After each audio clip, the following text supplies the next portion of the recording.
man standing beside her. She froze, not out of pride or excitement, but out of disbelief, because the last thing she expected, especially after being reduced to a joke only minutes earlier, was to be publicly acknowledged in a space where her presence had just been dismissed. Around her, heads turned, whispers spread quickly. People searched their memories, trying to connect the name with faces, projects, companies, and suddenly, the quiet woman who had been standing near the edges of conversations became the center of the room's attention. Her husband's expression changed instantly.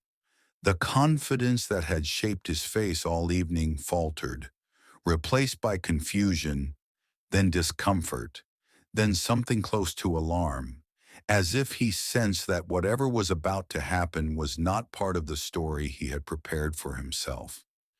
She hesitated, looking briefly at him, not for permission, but out of habit, the reflex of years spent considering his comfort before her own.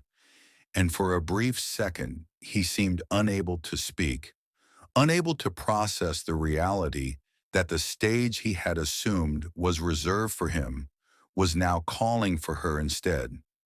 Then slowly, she moved forward. Each step toward the stage felt unreal, as if she were walking through a memory from another life, one where she had not chosen invisibility, where her professional identity had not been set aside for the sake of supporting someone else's ambition.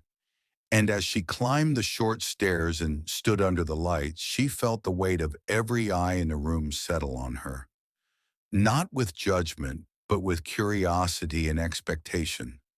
The CEO greeted her warmly, not formally, but with familiarity, and that alone shifted the atmosphere, because people could sense that this was not a random introduction or a polite gesture, but the acknowledgement of someone who mattered to the organization. He spoke about her past work, about projects she had led, about decisions she had influenced that still affected the company's success today, about her role in building partnerships that were now being celebrated as major achievements. And with every sentence, the gap between who she truly was and how her husband had just described her grew wider and more impossible to ignore. In the crowd, her husband stood perfectly still. Some people turned to look at him,